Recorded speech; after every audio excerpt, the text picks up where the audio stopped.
Okay guys, नया chapter चालू कर रहे हैं जिसका नाम है इनकम डिटरमिनेशन और मल्टीप्लायर। इनकम डिटरमिनेशन मल्टीप्लायर जो चैप्टर अपन चालू कर रहे हैं, it is none other than your aggregate demand and aggregate supply. मतलब it is entirely connected with your aggregate demand and aggregate supply. बस इस बार हम लोग किसके बारे में बात करेंगे? इनकम डिटरमिनेशन और मल्टीप्लायर के बारे में। मल्टीप्लायर क्या बोलता है? मल्टीप्लायर बोलता है कि किस तरीके से आपकी इनकम मल्टीप्लाई होती है, क्योंकि एग्रीगेट डिमांड एग्रीगेट सप्लाई जब अपन बात कर रहे थे, याद करने की कोशिश करो, मैंने कहा था इन्वेस्टमेंट उसमें सेम रहेगा और सेम इन्वेस्टमेंट रहेगा तो इसकी वजह से क्या होती है? अपनी इनकम इंक्रीज होती है। तो याद है मैंने ऑटोनॉमस इन्वेस्टमेंट के बारे में बात करी थी कि अपना इन्वेस्टमेंट क्या होना जरूरी है? इन्वेस्टमेंट का एक सेम स्टैंडर्ड होना जरूरी है। तो इन्वेस्टमेंट की जब अपन बात करते हैं तो इन्वेस्टमेंट का क्या होना जरूरी है? सेम होना जरूरी है। अगर सेम इन्वेस्टमेंट होगा तो ये क्या करेगा? मल्टीप्लायर की वजह से, मल्टीप्लायर की वजह से क्या करेगा? इनकम को इंक्रीज करेगा। इनकम को क्या करेगा? इंक्रीज करेगा। सो मल्टीप्लायर की वजह से आपकी इनकम क्या होती है? अल्टीमेटली इंक्रीज होती है। इसलिए मल्टीप्लायर का डिटरमिनेशन हमारे लिए क्या हो जाता है? बहुत ज्यादा इंपॉर्टेंट हो जाता है। चैप्टर क्या बोलने की कोशिश करता है देखेंगे जरा। इनकम डिटरमिनेशन एंड मल्टीप्लायर क्या बात करता है? इनकम डिटरमिनेशन एंड मल्टीप्लायर बोलता है, इंट्रोडक्शन देखेंगे, in the context of determination of equilibrium. जब हम इक्विलिब्रियम को फाइंड आउट करना चाहते हैं, equilibrium level of income output and employment, there is no difference between income employment and output. जब भी हम इक्विलिब्रियम की बात करते हैं, किसकी बात करते हैं? इक्विलिब्रियम पोजीशन की बात करते हैं। तो इनकम, एम्प्लॉयमेंट एंड आउटपुट तीनों क्या होते हैं? बराबर होते हैं। तीनों पॉइंट क्या होते हैं? हमारे बराबर होते हैं। कौन से पॉइंट पे हमारे बराबर होते हैं? Income, output and employment equilibrium position पे। तो इक्विलिब्रियम पोजीशन का मतलब क्या हुआ? What do you mean bye equilibrium position?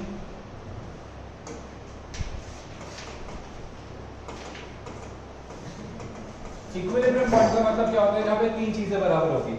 क्या क्या? Income, output and employment. Income, output and employment, this is your equilibrium position. This is your equilibrium position. तो equilibrium position में इनकम, आउटपुट एंड एम्प्लॉयमेंट तीनों ही चीजें क्या होगी? तीनों ही चीजें बराबर होगी। क्या होगी? तीनों ही चीजें बराबर होगी। जो आपने कमाया उतना ही प्रोडक्शन हुआ, उतने ही लोगों को सैलरी मिली है, उतने ही लोगों को पेमेंट मिला है। तो जितना आपने कमाया उतना ही बांटा, उतना ही कमाया। मतलब इट्स अ साइकिल कि जो आप कमा रहे हो वही सर्कुलेट हो रहा है, उतना ही बन रहा है, उतना ही बिक रहा है। इसे क्या कहते हैं? इसे कहते हैं the position where income, output and employment are equal. Income, output and employment क्या है? इक्वल। बेटा पढ़ाई पे ध्यान दो। The level of output, income and employment in the economy move together in the same direction till full employment is reached. जब तक full employment reach नहीं हो जाता, सारे के सारे लोगों को employment नहीं मिल जाएगा। सारे के सारे लोगों को employment नहीं मिल जाएगा। जिस moment सारे के सारे लोगों को employment मिल गया, आप सबके पास नौकरी है, तो स्कोप खत्म हो गया पढ़ने का। बट सबके पास अगर नौकरी नहीं है, तो हमारे पास स्कोप है ज्यादा से ज्यादा एक्सपैंड करने का। कुछ लोगों के पास नौकरी नहीं है तो हम लोग उनको क्या कर सकते हैं? एम्प्लॉयमेंट दे सकते हैं। कुछ लोगों के पास फुल एम्प्लॉयमेंट नहीं है, एम्प्लॉयमेंट तो है बट पार्शियल एम्प्लॉयमेंट। उनके पास एम्प्लॉयमेंट है बट पूरे टाइम एम्प्लॉयड नहीं है, तो हम उन्हें बाकी टाइम के लिए क्या कर सकते हैं? एम्प्लॉयमेंट दे सकते हैं। तो जिस टाइम पे सारे के सारे लोगों को एम्प्लॉयमेंट मिल जाएगा, उसके बाद ग्रोथ नहीं आएगी, उसके बाद आपकी इनकम नहीं बढ़ेगी, एम्प्लॉयमेंट नहीं बढ़ेगा। बट उससे पहले तक तो ये तीनों के तीनों क्या होंगे? सेम डायरेक्शन में मूव करेंगे। आज आप किसी ऑर्गेनाइजेशन की बात करो, जैसे जैसे उसके प्रॉफिट बढ़ते जाएंगे, वो क्या करता जाएगा? नए एम्प्लॉय को रख लेगा। ठीक है, ग्रोथ हुई, नए एम्प्लॉय को रख लिया, और प्रोडक्शन बढ़ा, नए एम्प्लॉय को रख लिया। तो ये तीनों चीजें क्या है?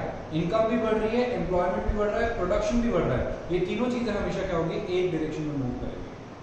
Okay, determination of equilibrium. अब इक्विलिब्रियम पोजीशन फाइंड आउट करना है अपने को। क्या फाइंड आउट करना है? Equilibrium position. सो इक्विलिब्रियम पोजीशन, यहाँ पे दो अप्रोचेस है इक्विलिब्रियम पोजीशन को फाइंड आउट करने का। किसको फाइंड आउट करने का? इक्विलिब्रियम पोजीशन को फाइंड आउट करने की यहाँ पे दो पोजीशंस है, दो तरीके हैं जिससे हम यहाँ पे क्या कर सकते हैं? इक्विलिब्रियम को फाइंड आउट कर सकते हैं। कैसे फाइंड आउट कर सकते हैं? इक्विलिब्रियम को फाइंड आउट कर सकते हैं। सो अगर आप लोग क्या फाइंड आउट करना चाहते हैं? इक्विलिब्रियम।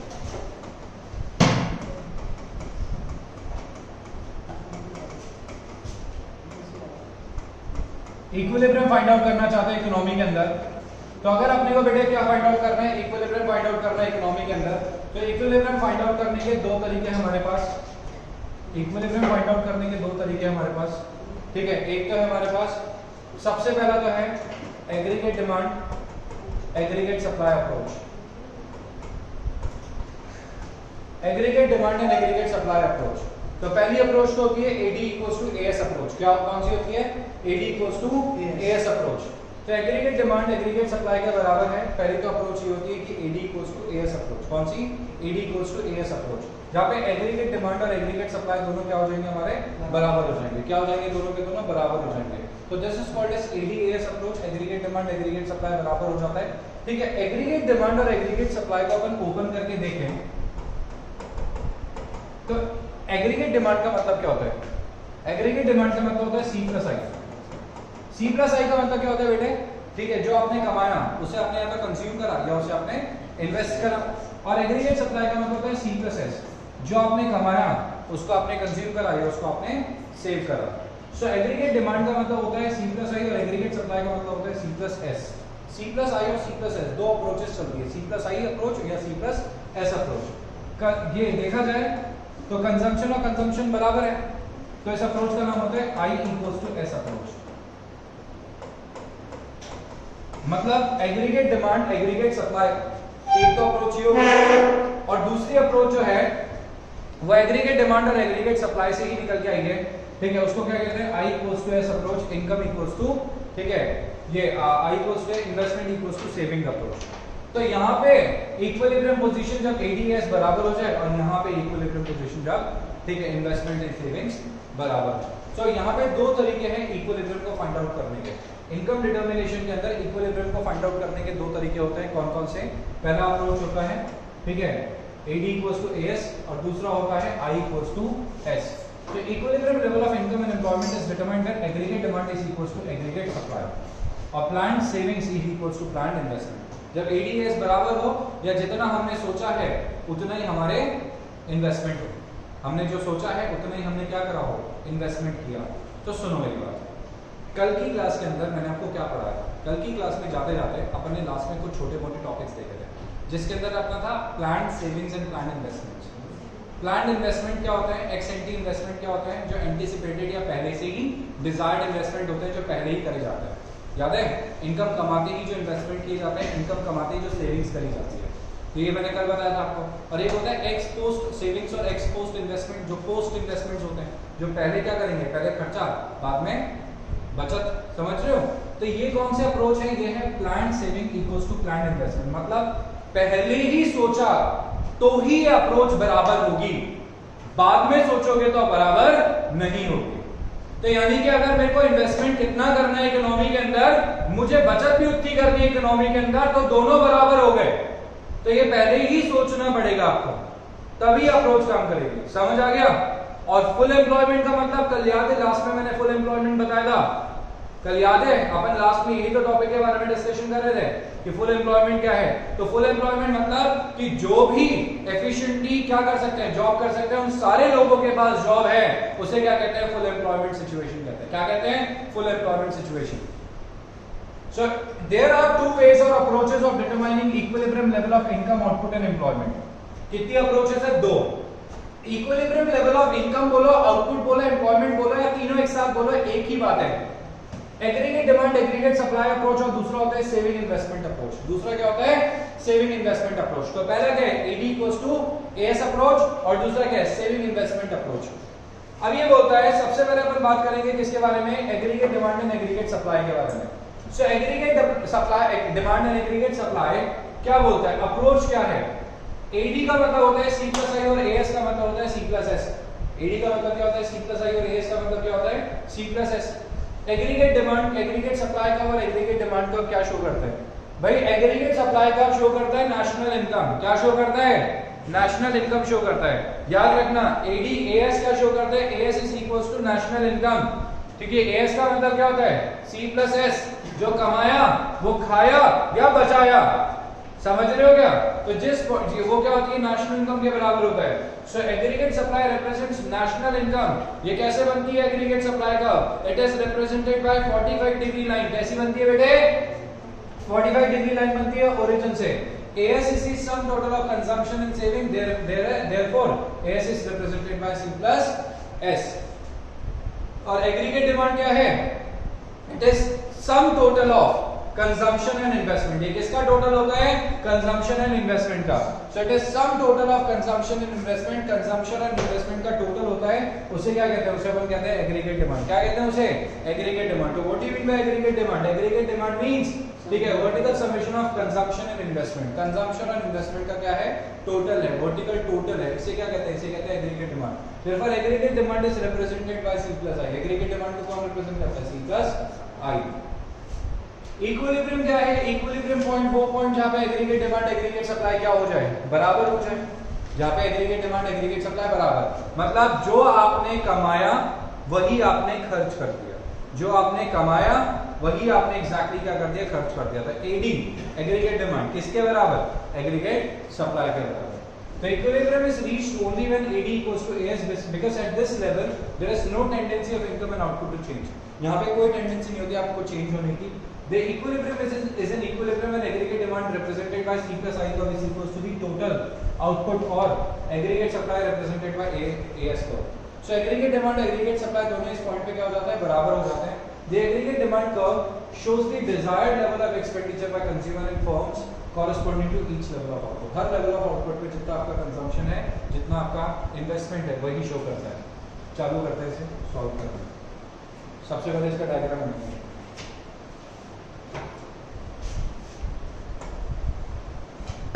देखो भाई,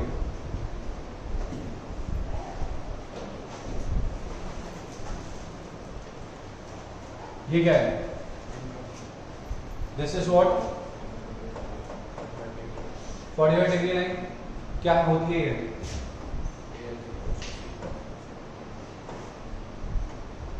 ये एग्रीगेट सप्लाई है। This is your aggregate supply, yes और नो? ठीक है। So this is as aggregate supply है। एएस का मतलब है सी प्लस एस, समझ गए? या फिर वाई, वाई मतलब नेशनल इनकम। ऊपर क्या जाएगा इसके? कंजम्पशन। यहाँ पे क्या है? Consumption. This is your consumption. और कंजम्पशन में अगर आप क्या जोड़ देते हो?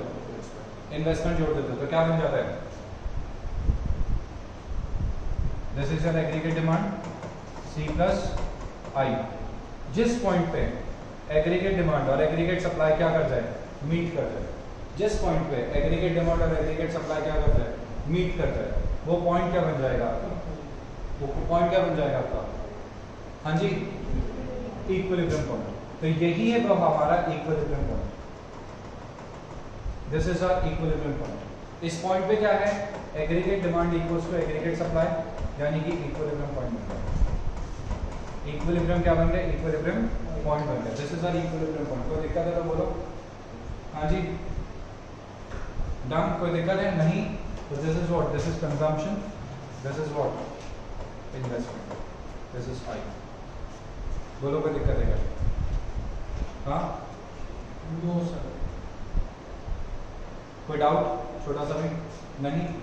Okay fine. अब हमारे पास दिक्कत क्या आती है वो सुनना।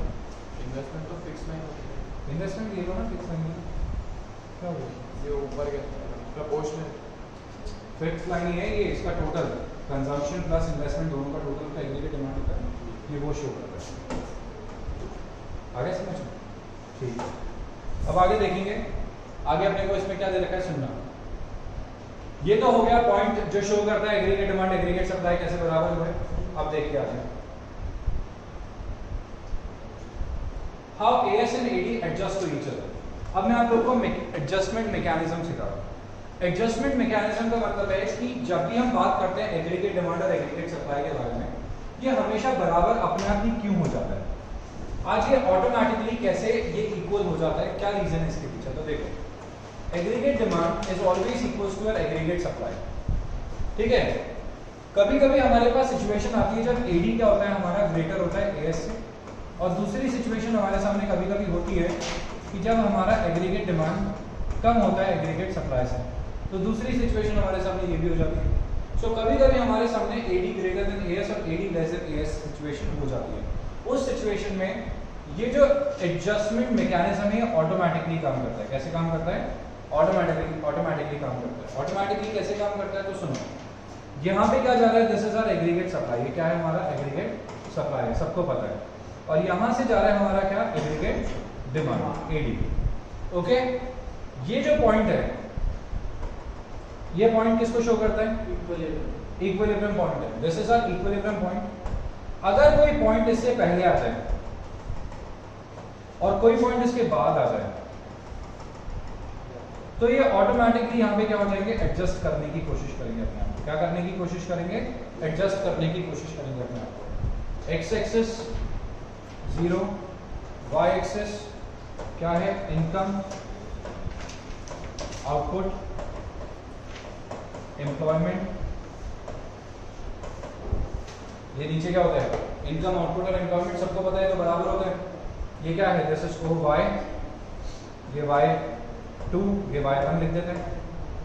ओके, अब पॉइंट देखो आप, ये क्या क्या शो करता है? ये जो पॉइंट है ये क्या शो कर रहा है? ये जो पॉइंट है ये क्या शो कर रहा है? This point shows that aggregate demand is equals to aggregate supply. ये पॉइंट तो बेटे क्या शो कर रहा है कि एग्रीगेट डिमांड एग्रीगेट सप्लाई क्या है? बराबर है। एग्जैक्टली यही शो कर रहा है ये point, aggregate demand aggregate supply क्या है? बराबर है। मगर इससे पहले वाला पॉइंट और इसके बाद वाला पॉइंट क्या शो कर रहा है वो समझो। इससे पहले वाला पॉइंट और इसके बाद वाला पॉइंट क्या शो करने की कोशिश कर रहा है वो अपने को समझना है। अगर इससे पहले देखें तो ऊपर कौन है? Aggregate demand. तो this is the point where aggregate demand is greater than aggregate supply. समझ गए क्या? और it is the point where aggregate supply is greater than aggregate demand. समझ आ रही है सिचुएशन आप लोग को? तो ये जो पॉइंट है ये शो करता है कि एग्रीगेट डिमांड ज्यादा है, ये शो करता है एग्रीगेट सप्लाई ज्यादा है। अब होता ये है कि जब डिमांड ज्यादा होती है ना, जब एग्रीगेट डिमांड ज्यादा है मतलब लोग कंजम्पशन पे ज्यादा खर्च करने के लिए तैयार है। तो जब लोग कंजम्पशन पे ज्यादा खर्च करने के लिए तैयार हैं तो उस कंडीशन में जैसे ही अपने को पता लगता है कि लोग खर्चा करने के लिए तैयार हैं तो स्कैरसिटी क्रिएट हो जाती है। क्या क्रिएट हो जाती है? Scarcity of goods. क्योंकि बने नहीं गुड्स और लोग डिमांड कर रहे हैं। तो अगर बने नहीं गुड्स और लोग डिमांड कर रहे हैं तो फर्म क्या करता है? और ज्यादा एम्प्लॉयमेंट देता है। क्या देता है? और ज्यादा एम्प्लॉयमेंट देता है। तो ये जो पॉइंट है यहाँ पे एम्प्लॉयमेंट कम है, और ज्यादा लोगों को एम्प्लॉय करूंगा तो और ज्यादा प्रोडक्शन होगा, ज्यादा प्रोडक्शन होगा, ज्यादा एम्प्लॉयमेंट होगा, ज्यादा एम्प्लॉयमेंट होगा, ज्यादा प्रोडक्शन होगा तो ज्यादा इनकम होगी। भाई ज्यादा लोगों को एम्प्लॉय करूंगा, ज्यादा प्रोडक्शन होगा तो ज्यादा इनकम होगी कि नहीं होगी? और ज्यादा इनकम होगी तो इनकम बढ़ेगी कि नहीं बढ़ेगी? तो क्या हो जाएगा? Ultimately aggregate demand aggregate supply दोनों बराबर पहुंच जाएंगे। वापस से दोनों क्या हो जाएंगे? बराबर हो जाएंगे। तो कौन क्या बोलता है ये कि कभी अगर किसी पॉइंट पे एग्रीगेट डिमांड एग्रीगेट सप्लाई बराबर नहीं है, एग्रीगेट डिमांड ज्यादा है और एग्रीगेट सप्लाई कम है, तो वो एक ऐसा पॉइंट होता है जहां पे क्या है? जहां पे ठीक है डिमांड लोग ज्यादा कर रहे हैं और खरीदार ज्यादा है और सप्लायर कम है, सप्लाई करने वाले कम है। तो उस कंडीशन में जो फर्म्स है वो क्या करेगी? अपने आउटपुट को बढ़ाएगी, एम्प्लॉयमेंट को बढ़ाएगी, प्रोडक्शन को बढ़ाएगी तो इनकम भी बढ़ेगी। अल्टीमेटली क्या हो जाएगा? वापस से दोनों बराबर पहुंचेंगे, एग्रीगेट डिमांड एग्रीगेट सप्लाई के बराबर हो जाएगा। ऑन द अदर हैंड अगर aggregate supply is greater than aggregate demand होगा तो किस तरीके से एडजस्टमेंट करेंगे वो सुनो। अगर किसी कंडीशन में AS is greater then AD मतलब क्या हो रहा है? मतलब ये हो रहा है कि हमने प्रोडक्शन ज्यादा कर दिया, आउटपुट ज्यादा कर दिया, बट खरीदार लोग क्या है? कम है। कंजम्पशन के ऊपर जो खर्चा है वो अल्टीमेटली थोड़ा रिड्यूस हो चुका है। तो उस केस में क्या करेंगे? उस केस में जो फर्म है वो क्या करेगी? लोगों को नौकरी से निकाल देगी, प्रोडक्शन कम कर देगी। प्रोडक्शन कम किया, लोगों को नौकरी से निकाला तो अल्टीमेटली इनकम कम हो जाएगी और तब तक ये करती जाएगी जब तक एग्रीगेट डिमांड एग्रीगेट सप्लाई दोनों बराबर नहीं हो जाए। क्या नहीं हो जाए? एग्रीगेट डिमांड एग्रीगेट सप्लाई दोनों बराबर नहीं हो जाए। तो क्या बोलता है ये? How AS and AD adjust to each other. Adjustment mechanism. Equilibrium occurs when plant spending and AD equals to plant output और AS. ठीक है, प्लांट एक्सपेंडिंग मतलब मैंने जो खर्चा करने का सोचा है और किसके बराबर हो? प्लांट इनकम किसके बराबर हो? प्लांट ठीक है आउटपुट के बराबर हो। ये बोलता है planned spending refers to people planning to purchase final goods and services during the year. Planned spending मतलब आप कितना खर्चा करना चाहते हो। Planned output means the production units planning to produce final goods and services. तो planned output का मतलब क्या होता है कि वो क्या कर रहे हैं? Final goods and services जो बना रहे हैं। In a free economy, when AD is not equals to AS, the output will tend to adjust up or down until the two are equal again. Output अपने आप को क्या करेगा? Adjust करेगा जब तक ये दोनों वापस क्या नहीं हो जाते? बराबर नहीं हो जाते।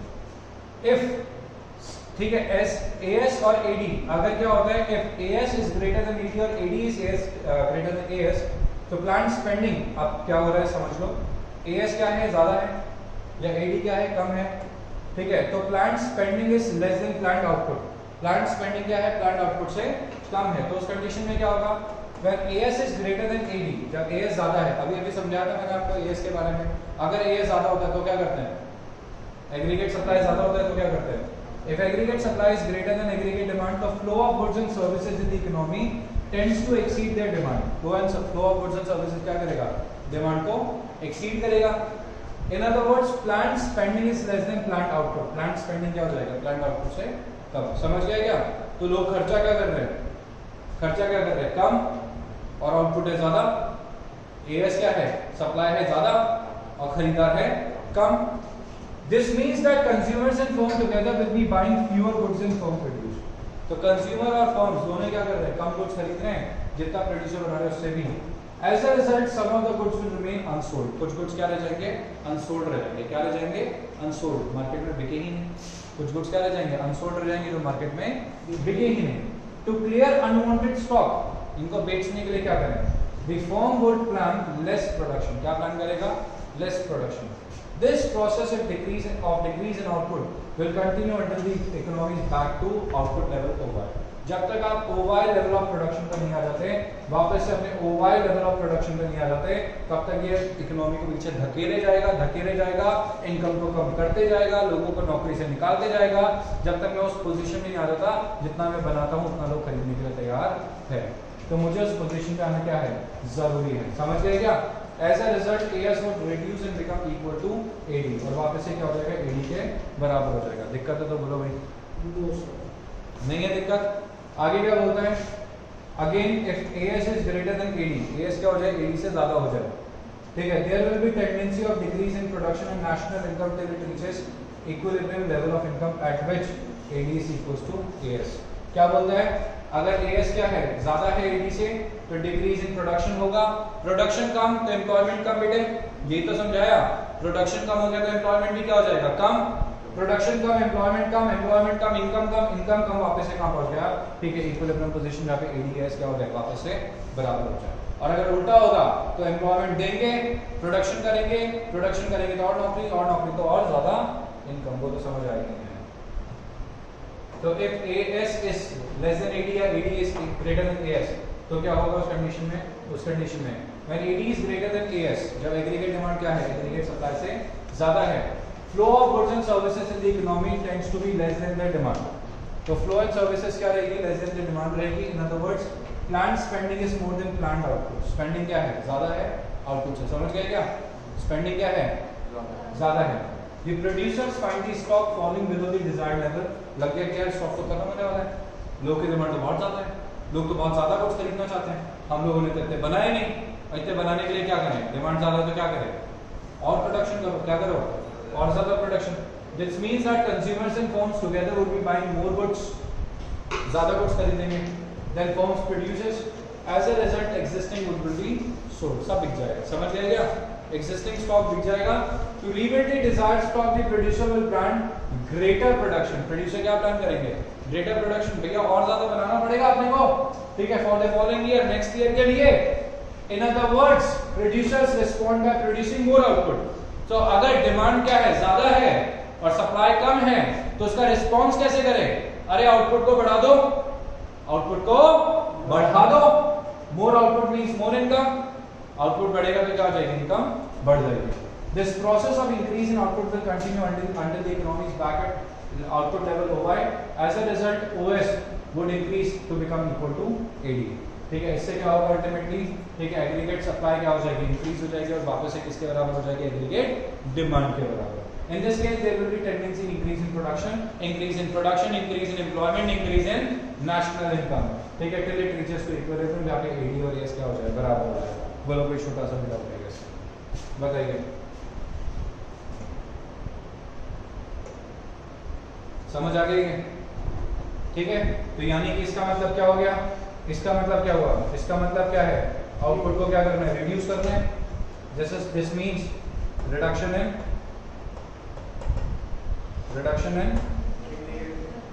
उल्टा बोल दिया,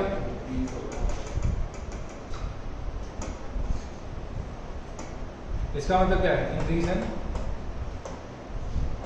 इंक्रीज इन आउटपुट, आउटपुट को बढ़ाना है, और इसका मतलब क्या है? Reduction in output. समझ गए क्या? आउटपुट को क्या करना है? रिड्यूस करना है। आउटपुट को क्या करना है? रिड्यूस करना है। समझ गए? रिडक्शन इन आउटपुट, ठीक है। और इसका मतलब क्या है? Increase in output. बोलो भाई, किसी को कोई दिक्कत है क्या? कोई डाउट है?